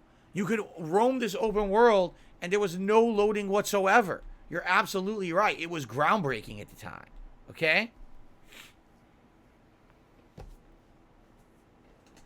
I'll be honest. There is another game in A tier that I feel should be demoted. Okay?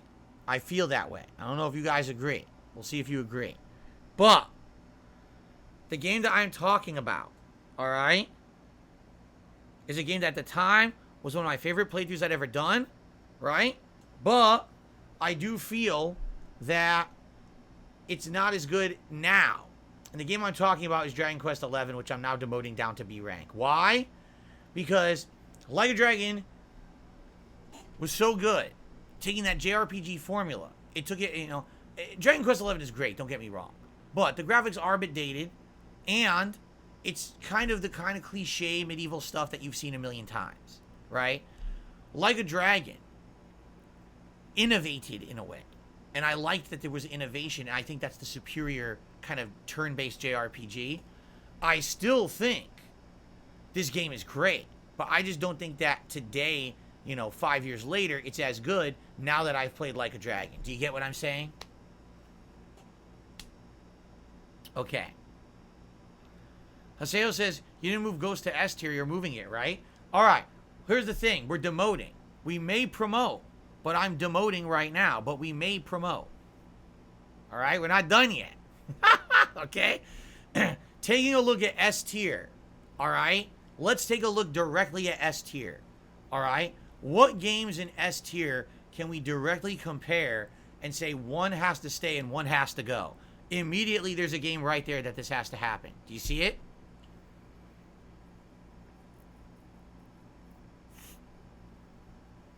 Do you see it? Correct. Absolutely correct, Green Goblin. There's 2 God of Wars in S tier.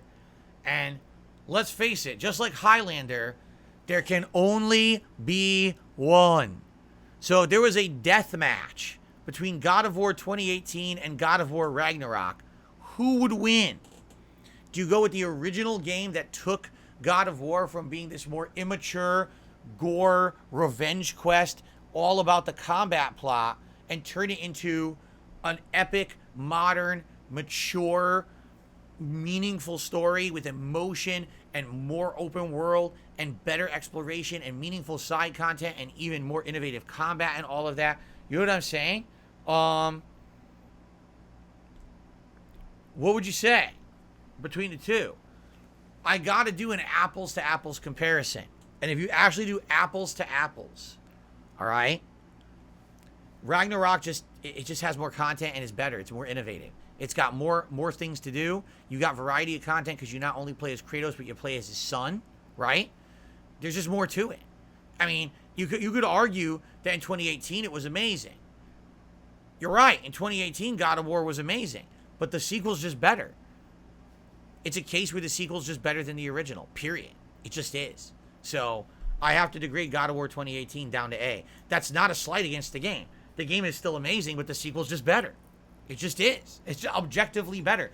Better gameplay, improved graphics, better combat with new mechanics and new weapons, more optional stuff to do in the game, the plot that gets even more interesting and convoluted, more emotion, playing as the son. All that is better, in my opinion. Okay?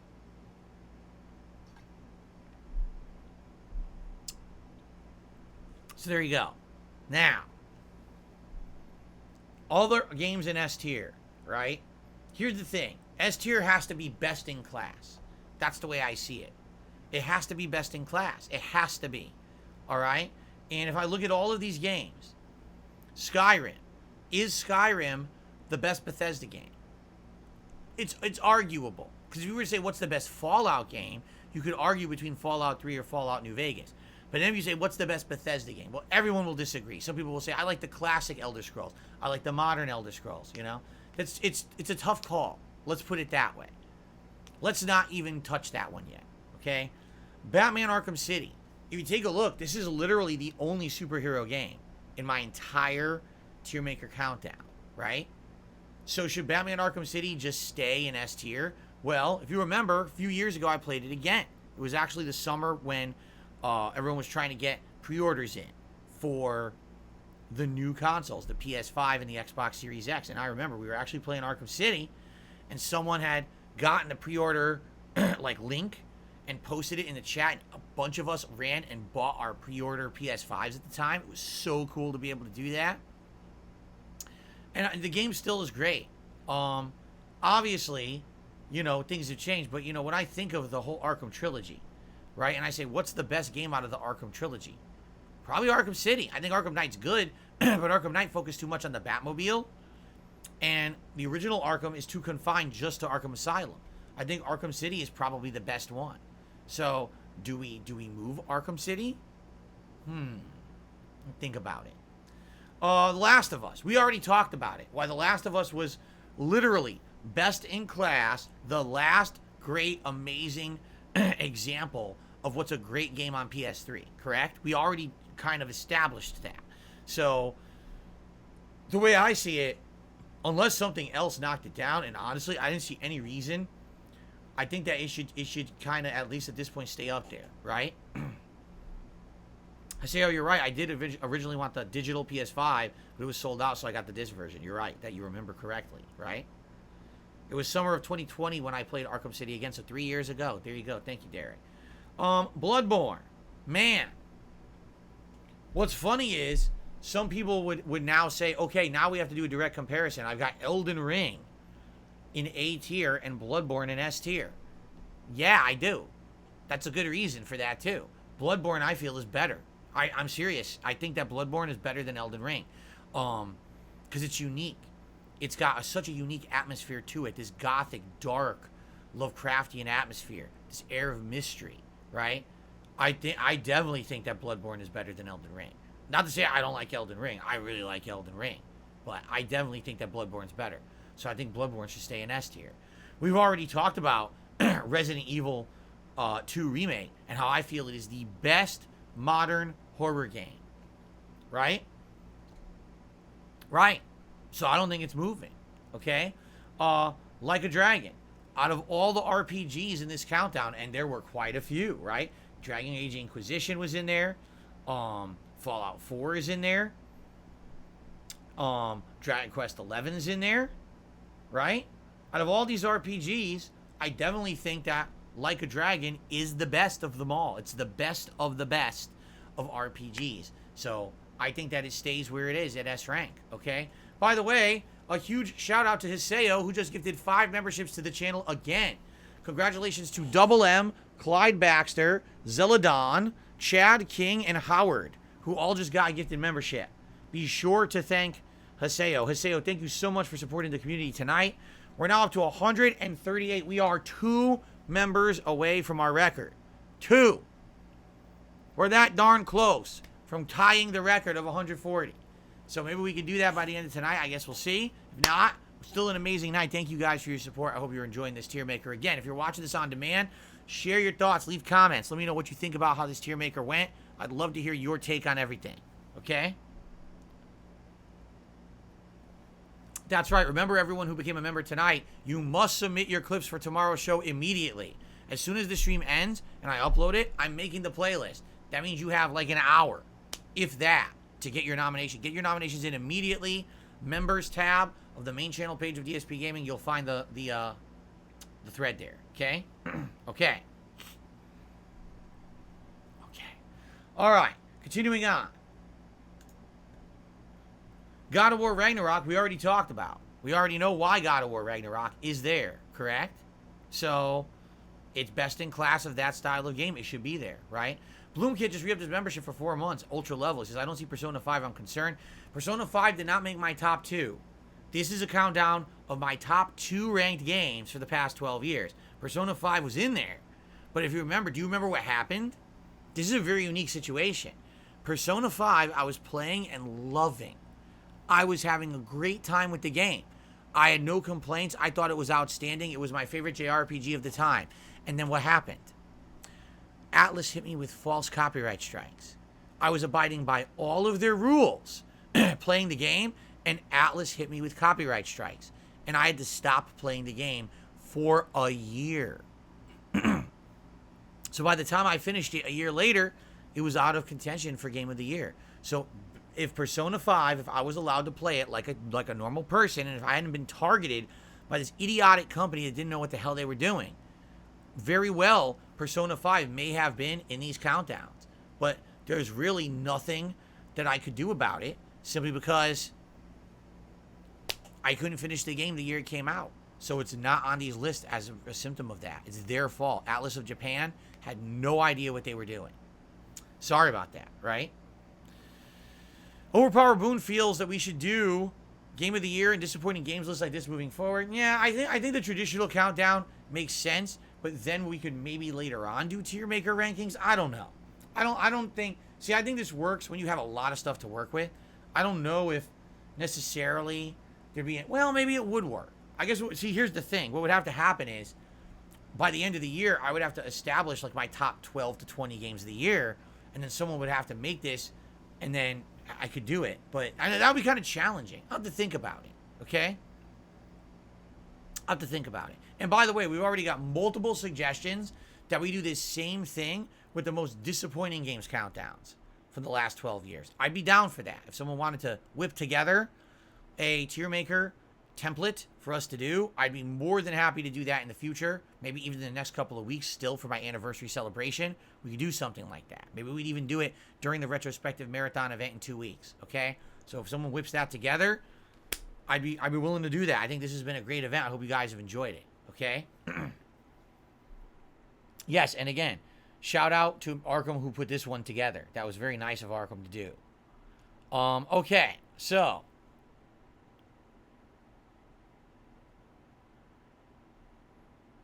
BITW Awesome says, continuity error. You never finished Dragon Age 3, but you gave it Game of the Year. No, but I was close to the end. Don't you remember? Like, I had been playing it nonstop. I hadn't finished it, but I really loved it, and I knew it was going to be good. And I stuck to it. When I beat it, I still felt like it was Game of the Year. I would have changed that if otherwise. So, you know, that's fine then. Okay. So, are you ready? Is there anything that needs to go up or down from A or B or S tier, right? Man. I mean, taking a look at A tier, I couldn't really tell you that any of those games are necessarily better than the others. I'm just being honest. I'm comparing apples to apples, side-by-side comparisons.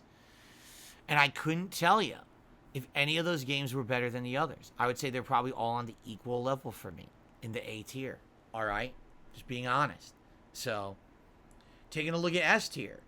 Do I feel that any of the games in S tier are inferior to the others? That's a tough question. See, here's the thing. If you think about Skyrim, when Skyrim came out, it was amazing to me. It was the first Elder Scrolls game that I had played seriously. I had dabbled in Oblivion previously on the Xbox 360. I never got more than just like a dozen hours into it. So I didn't have that frame of reference, really.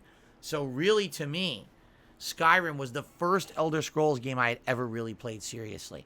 It absolutely blew me away. It did. The amount of content, the addictiveness of the combat, the fact that there was missions in every direction, everywhere you went, there was just more you would discover, more more to do, right? Today, I mean, we did arguably a completionist run of Skyrim last year, right? And I loved doing it, but I don't think it holds up today as well as it did back then. Even with the better graphics on the Series X and everything that we experienced, I don't think it was as good of a game. But that's what happens in a decade. You know, things have improved. There's been other formulas. But I mean, for the time, it was so good. And to this day, it's still the Elder Scrolls game everyone buys and replays. They're still reselling it. I'm having a real hard time about this because we got so many games in S tier. Is there a thing that should be demoted there? And I'm having a really hard time about thinking about something that should be, honestly,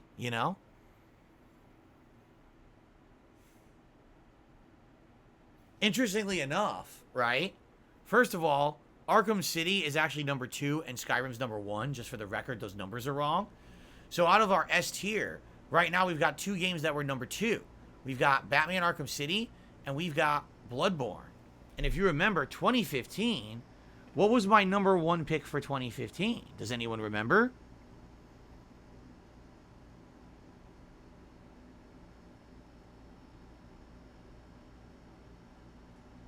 Fallout 4.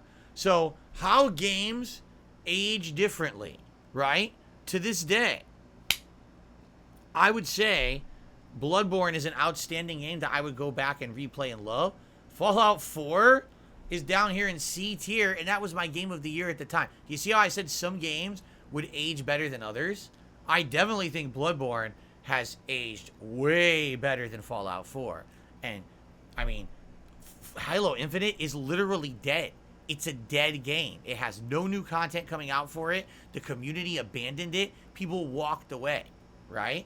So this is crazy. This list is quite crazy when you really look at what happened to a lot of these games and game studios.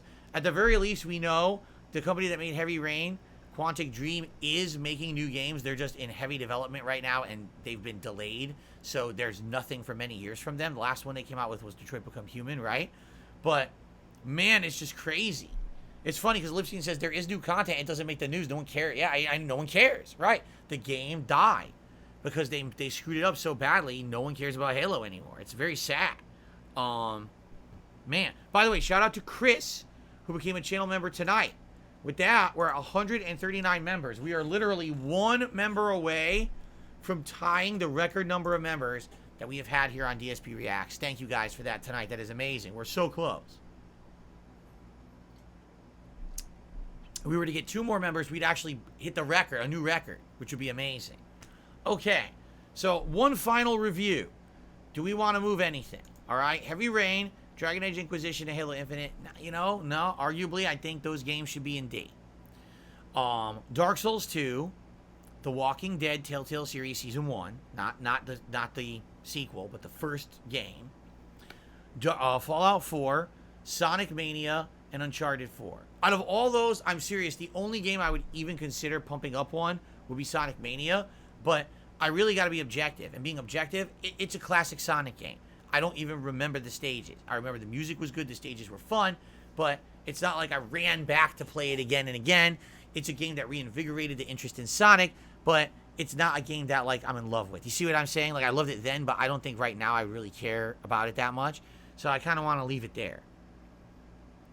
Stokes, you're barely here in time, but we're at the finale right now. So you're here before the end, luckily. Okay? B tier. Dark Souls 3, Judgment, Resident Evil Village, Grand Theft Auto 5, Dragon Quest 11, and Far Cry 3. Oh. It's true. Overpower Boone says, I like how each tier has a really good representation of years. Yeah, if anything, what you can see when you look at this tier list is basically old games are as good as new as long as there's a unique element to it. Again, that stands the test of time. Some of these games were great at the time when they were great, and now they're just, no one cares about them anymore. But there's some of these games that are old as hell, but are still great games. Like I said, isn't it funny, Far Cry 3, the first Far Cry that innovated and became this unique open world with all the story elements and things, is literally the only one on this list, and all the sequels are not because they just copied Far Cry 3, right? They were just more of the same. It's pretty interesting. Man, this is a tough decision. Is there anything in B that I would bump? Man. I would say of all those, the ones that I would consider bumping is Judgment. But that's being very kind of greedy, kind of selfish. You know what I mean? Like, that's a personal thing to me because Judgment was an amazing summertime chill playthrough. And I still remember moments of that fun playthrough we had together. I remember talking to us about the Summer of Judgment and having a good relaxing time with all of you 4 years ago. But I don't know necessarily if that's fair. You know what I mean? Is that fair? Because that's a sentimental deal for me. That's not like, oh, objectively it was better than the other games in this tier. I don't think it was. So I think we're just going to leave it. I'm being told Fallout should go up. This game should go down. A tier. One more time. A tier.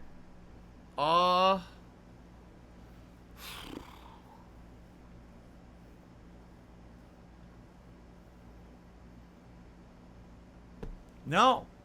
Honestly, I mean, I'm looking at this right now, and I think this is it. All right? So let's review. Of the 24 best games of the last 12 years, D tier would be Halo Infinite, Dragon Age Inquisition, and Heavy Rain. C tier would be Dark Souls 2, The Walking Dead Season 1, Fallout 4, Sonic Mania, and Uncharted 4.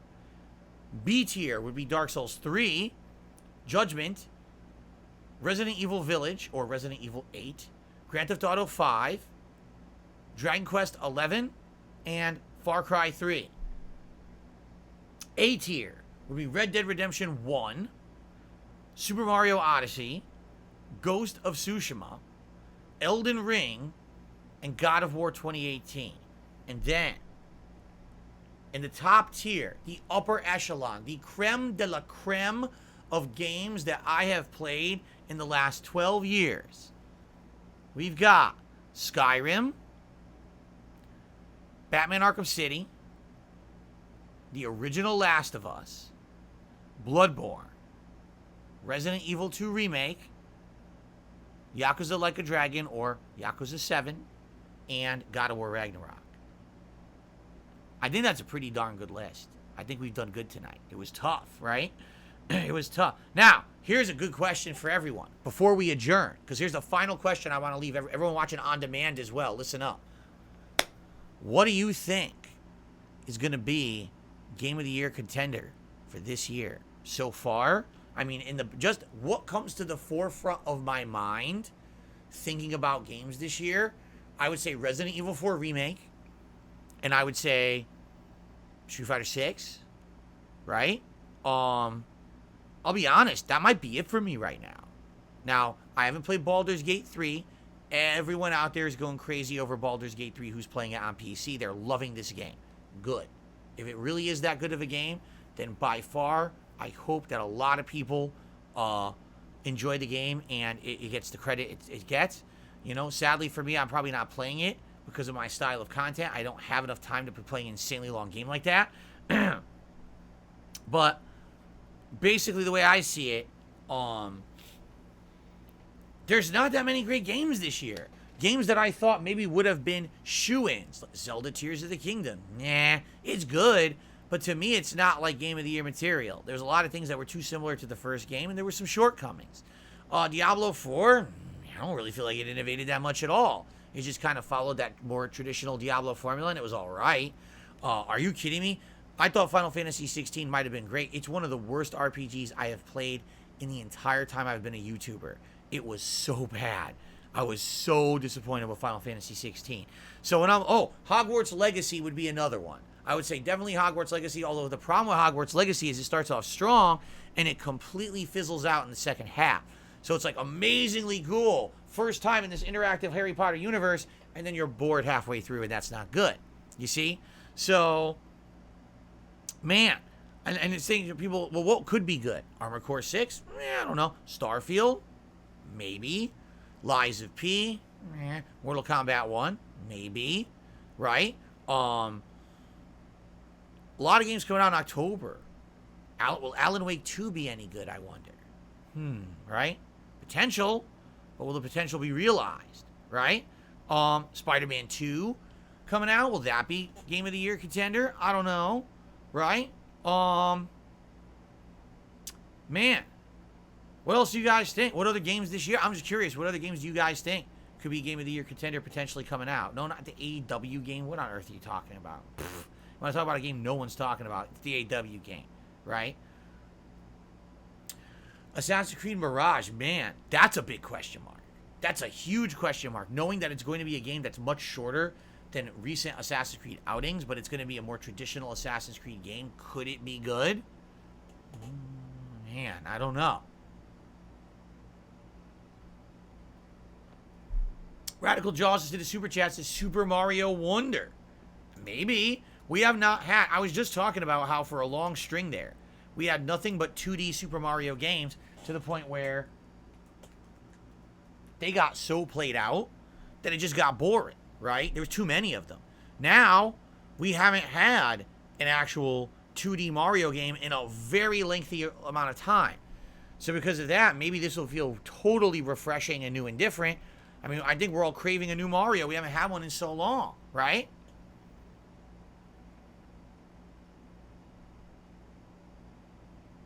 Haseo said, what about Avatar, the Pandora game coming out? I mean, I would say maybe, but it seems like it's going to be Far Cry with Avatar. That could definitely work.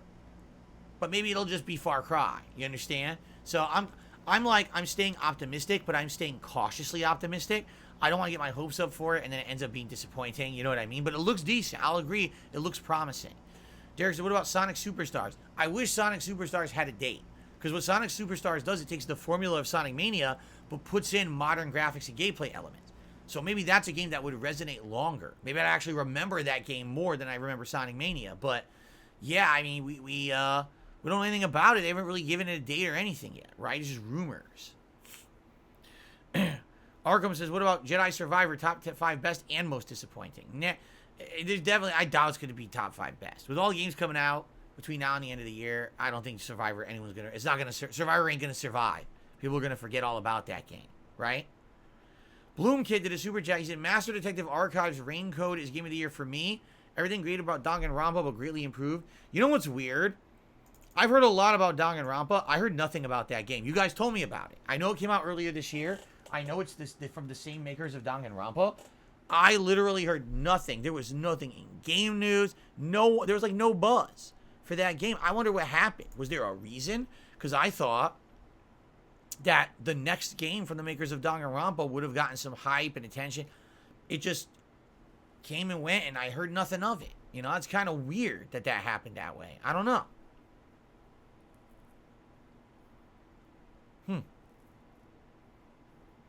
Because it's not Danganronpa?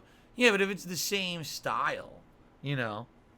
And Jay says One Piece. I think the One Piece game from earlier this year is great for One Piece fans, and everyone else is not going to care about it. You know what I mean? Like, if you're looking to relive the plot of One Piece, it really is really good fan service. But outside of that, I don't think anyone is really talking about it.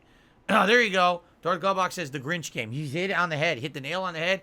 Anytime that there's a holiday game, especially one with, you know, the Grinch, I don't see how that one could possibly be surpassed, right? Arkham says I should replay Heavy Rain. Well, I did. Remember, I did years later. I replayed it again with Direct Capture. I don't know if it warrants another playthrough, honestly. Is it going to be any different? You know, I don't know. I might end up just kind of remembering most of it and it not being that good. I don't know. You guys let me know if you think I should replay it. Willow, I will see you tomorrow. Sounds good. Haseo says, should we be scared about Lords of the Fallen game? I don't know. It's apparently not made by the same people who made Lords of the Fallen, the original, that sucked ass. So maybe it will be good. I don't know. Isn't it The Lords of the Fallen? Isn't that how they changed the name of it? Is they added like the to it or something silly like that? Right? I received a $2 tip from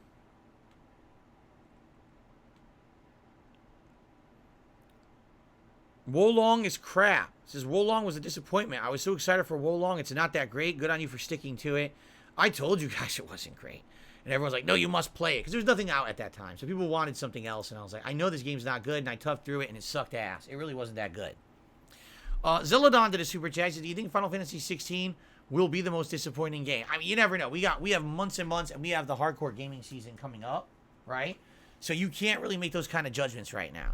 For now, is it absolutely one of the most disappointing games of the year for me? Yeah, that is exactly what I did not want from Final Fantasy. 100%, that is not what I want from Final Fantasy at all. I don't want you to change it up to become a generic action game with bad gameplay elements and insanely poorly written, boring, drawn out dialogue and insane filler content to make it feel like an RPG when it really isn't a lengthy RPG. They did everything wrong. Like, really, just completely the wrong direction with that game, in my opinion. So, all right. Well, guys, I think it's time. After 2 hours here and me losing my voice, I think it's time to say this is my Tiermaker of the best games of the last 12 years. Do you agree? Do you disagree? Please leave comments on this video. Let me know what you thought. Please like this video if you enjoyed this countdown. I would love to get some differing opinions. Do you think that I was grossly erroneous? Do you think that I missed out? I mean, I'm sure there's games that aren't here. Keep in mind, these were just my top 2 for each year. There's definitely games here that I, like Persona 5 absolutely would have been a shoo-in if it hadn't been for the situation that happened with me with the copyright strikes and I couldn't play it anymore that year, right? So let me know what you think, and I'm all ears. I'd love to read your feedback on this. But in the meantime, thank you for watching. Whether you were here live on stream, we had a great interactive audience tonight. Thanks to those who were watching on demand after the fact. I hope you enjoyed this video. You know, the last time that I did one like this was like ranking the Zelda games. Remember that? And ranking game consoles. And you guys really seemed to like when I ranked game stuff. So I hope you enjoyed this. And more coming in the future. In fact, it seems like people want me to really rank my most disappointing games as well. So maybe we'll be doing that in the near future. We can put that together. I'm not sure. We'll see. All right, guys? Thank you so very much. Enjoy. Be safe. Peace out. See you later. And of course, stay tuned for my own Game of the Year awards that typically come out either in very late December or the first 1 to 2 weeks of January every year. That will be coming right here on DSPReacts, and you will see firsthand what I thought were the best and most disappointing games of the coming year. Thanks, and see you all then. Peace out.